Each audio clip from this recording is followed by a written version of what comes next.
Hi everyone, welcome. I'm down here in my wormery, and recently I started using these little items as placeholders for certain systems that just don't fit easily into these shelves, like into here or elsewhere. So like, for example, the yellow buckets down there are represented up here in their proper order in terms of their seniority or their age. So besides my yellow buckets, there's just these two systems over here that are older, that are in the process of migration.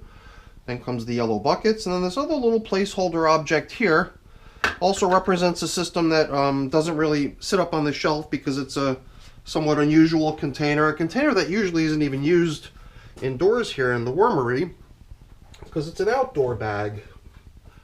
It's my outdoor worm bag version 6.0. And for the past 80 days, it's actually been an indoor bag.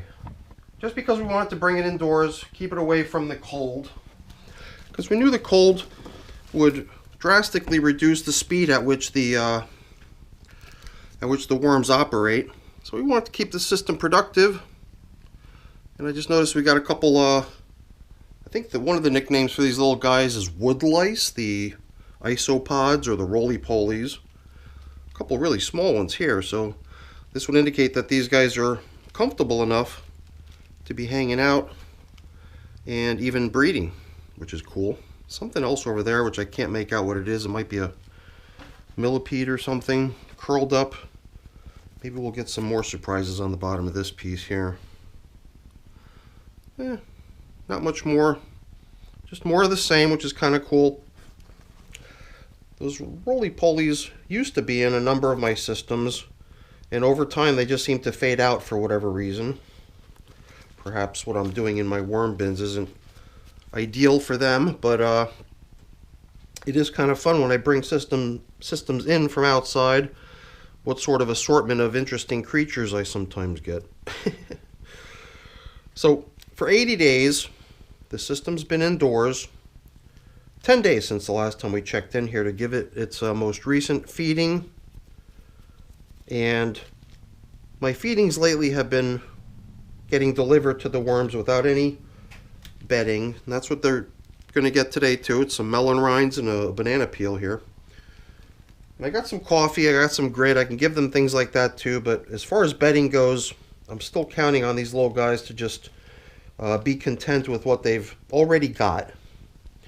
And before we get too far along, I've already tilled up and disturbed most of the surface here, but I wanted to get just an impression of how that covering I had. So you saw the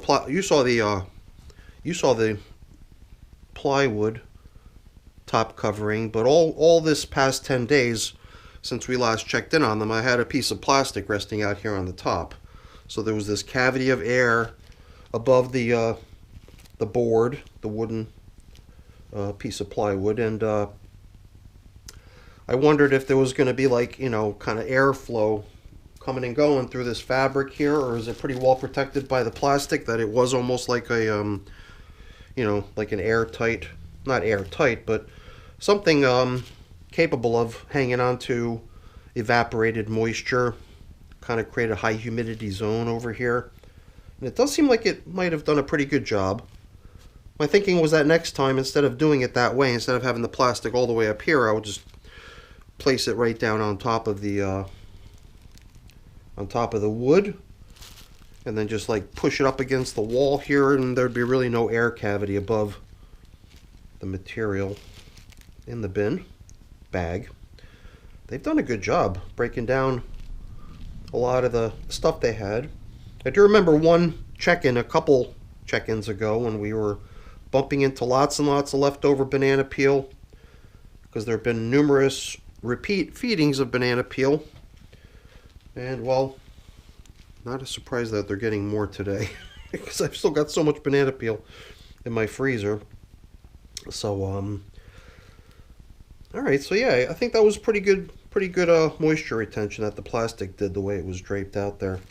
And, in previous check-ins I was always able to gather a good, healthy handful of sort of bedding like materials right off the surface which I was unable to do this time. I mean, I encountered a few things which I believe are just old banana peels, which I sort of set aside. And they look a lot more like bedding type materials anymore than food. They're just like paper thin little, you know, remnants of what they used to be. So it does seem like these worms are making a meal out of the remaining bedding in here, which is exactly the whole idea of the foraging. So it is nice to see something following the concept or the idea. So that's good. We're going to continue on with the same routine, I guess. However, you know, in the past I was always able to take a handful of this stuff right here, a good healthy handful of it, and drop it into the feeding zone as the foundational bedding for the feeding. I guess the only other opportunity we have to round up some bedding to accompany the feeding is to just excavate the feeding zone and see what they've left for us in terms of perhaps a little bit of remaining bedding from previous check-ins. This looks like another piece of banana peel to me. But yeah, not much going on here. This is pretty cool.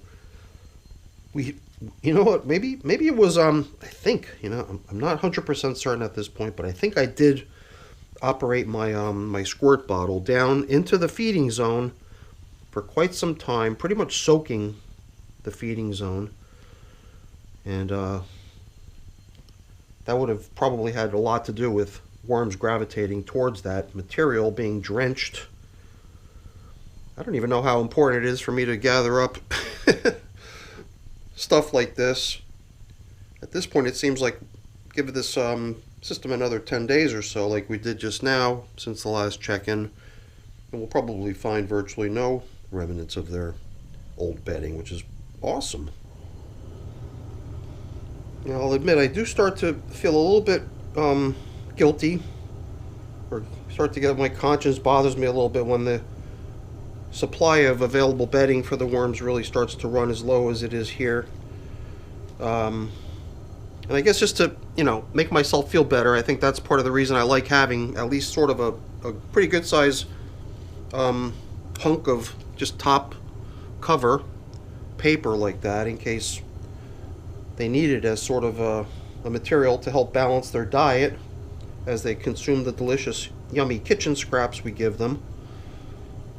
They might need something that's a little less nitrogen-y and a little bit more carbon-y, if that makes sense.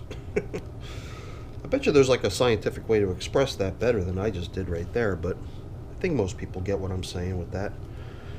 Alright, let's, yeah, that really kind of threw a twist my way, because I thought I was going to be really needing to focus on heavily dampening all the leftover bedding material, because there was just so much of it last time. And at this point, we're really in the home stretch as far as I could tell. But we're going to follow suit with what we've been doing, which is just to take whatever we were able to gather, this stuff right here, this residual bedding-like material, some of it just being leftover banana peels from past feedings, and use that as the foundation for today's feeding. And it does make sense to expect that this banana peel is going to last a little while longer. It'll be there when we get back, but this stuff here, these cantaloupe rinds, this stuff I suspect, well, no, I think we'll see some of this too, because you might have even noticed there was a good sized piece of cantaloupe melon rind. They'll strip off all this delicious yummy melon off the skin, but it'll take them a little bit longer to break down the rest of it, that harder, tougher outer portion of the rind. But yeah, it all goes. So I still consider cantaloupe melon rinds, despite the fact that it does take a little bit longer for the rind to go. I still consider it as sort of a fast food, if you will. This is fun system. I guess just we're going to make one little deviation from the last check-in, which is just going to be to cover up differently. I'll just take that plastic on which we're resting the system right now. You can see it right under here, protecting my pink tablecloth from any possible moisture that might come through. Especially last time, the way I had the spray bottle, just administering moisture down into here, into the middle where I had placed all that material. It is pretty interesting that it didn't leave a huge puddle beneath itself. All right, so that was a fun check-in. I don't remember if I rattled off any stats, but I believe I didn't come prepared with anything written either, but I believe it's 254 days in service today. Feeding 22 just went in, 10 days since the last check-in. And can't remember. Were there any other stats? Maybe not. That's it for the video, everyone. Hopefully enjoyed it. If you did, as always, please don't forget to leave me a quick thumbs up before you go. That's always really appreciated. If you haven't done so already, please also consider subscribing to the channel. That's very much appreciated as well. All right, everyone. Have a great day. Thanks for watching. Bye now.